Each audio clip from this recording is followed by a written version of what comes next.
Let's bring in Political Editor Andrew Clennell. And Andrew, the big focus, the primary focus today was that, understandably, 7-day lockdown announced in Victoria.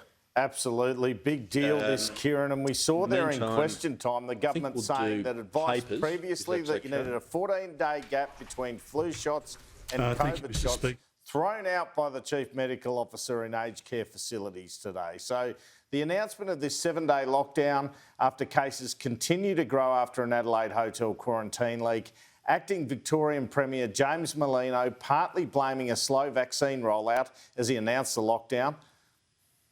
We also know our nation's vaccine rollout has been slower than we hoped. That is a fact. The vaccine rollout is not where we hoped it would be. It's not where it should be. And if more people were vaccinated, we might be facing a very different set of circumstances than we are today, but sadly, we are not. He was pressed further on whether he was blaming the federal government. You've said we wouldn't be in this position were it not for the slow vaccine rollout and not having a hotel quarantine alternative. Should Victorians be angry with the federal government for that? Look, it helps no one. It helps no one if I'm just standing here blaming circumstances or blaming individuals or blaming governments. You have blamed it is a fact. issues. It is a fact that the Commonwealth vaccine program rollout has been delayed. So there's 3 areas the feds are vulnerable on: quarantine, vaccination and the fact there are aged care homes in Victoria where people are not vaccinated. Victorian Chief Health Officer Brett Sutton saying quarantine should not be in hotels in capital cities. My understanding is that it's airborne transmission through the corridor, as we've seen too many times, with doors opening in relatively quick succession. That's something we've tried to mitigate in Victoria as much as possible with HEPA-filtered air purifiers in corridors, with a minimum standard of negative pressure to drive air back into rooms and not out into corridors. That's something that I think is a lesson for hotel quarantine across the board. That said, hotels are not the ideal structural environment to keep people.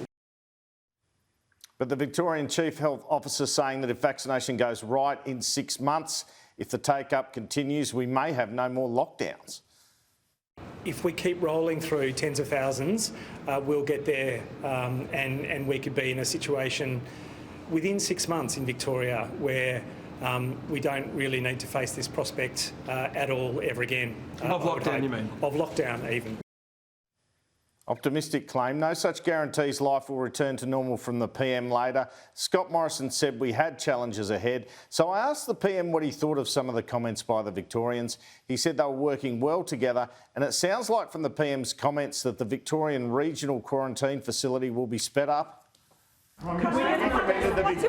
commended the Victorian government earlier, and you said then that the Victorian government talked about the ATAGI advice and vaccine hesitancy and all the rest.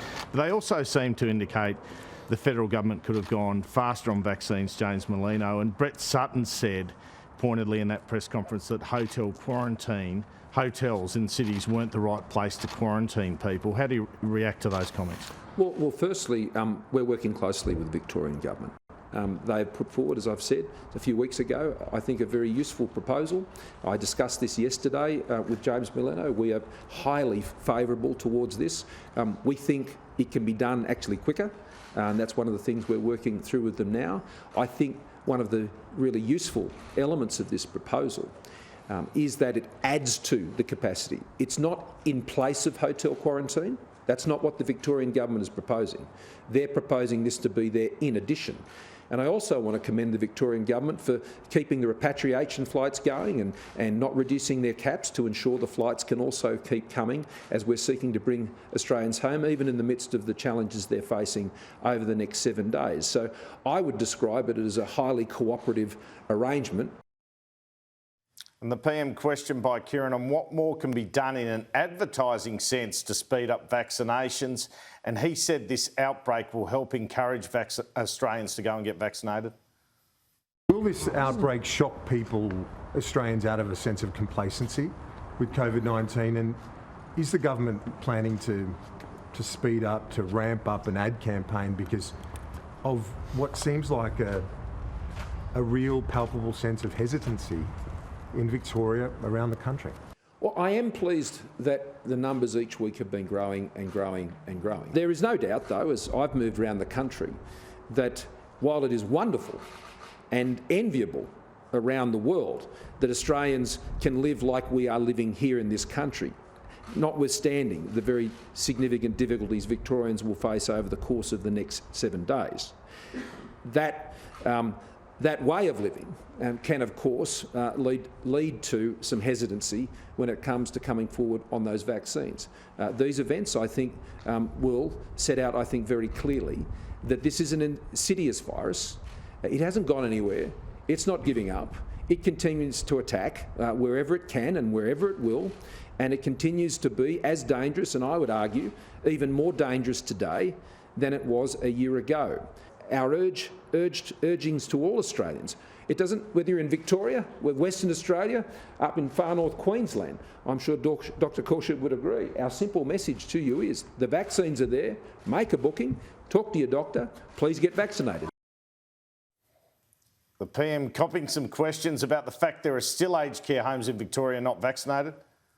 Considering that nearly 700 aged care residents died in the state during Victoria's second wave, has your government been as proactive as possible to try and protect this vulnerable population? And can you guarantee that there will be no COVID-related deaths this time around? Well, I'll start and then pass it. Well, we will do everything we can to protect the lives and livelihoods of Australians. And we've lost 910 souls to COVID already during the course of this pandemic. Now, of course, that is not anything near what we've seen in so many other countries. You've heard me mention it many times. Had we had the same experience here, then we'd be talking about numbers in the thousands, in fact over 30,000. But we do everything we can to ensure that we protect the life of every Australian, because every life here is important. There's also pressed on this announcement a few weeks back, this dropout to the papers that we were on a war footing on vaccinations and would have twice weekly national cabinets, only for that to be rolled back almost immediately. What's happened to national cabinet? At the last meeting, we all agreed that there was not the need to continue that sort of tempo. We met first twice a week, then we went to once a week, and they believe we agreed that we could then return to our usual schedule, and we'll meet again at the end of on Friday week. And if we need to meet sooner than that, then we will. We talk to each other quite regularly. Premiers talking together about the border closures and what's happening in Victoria and whether it's necessary to close borders? What occurs is the AHPPC, the medical expert panel, say they are meeting now. And they're the chief health officers of all the states and territories, and they're working through that medical advice, and that is what is being relayed back to the premiers. But the premiers have long had a position, which has come as no surprise to anyone here, that they retain full autonomy about what they do in terms of border closures. They are solely decisions for those state premiers and chief ministers. There is no authority at a Commonwealth level to take them down any different path.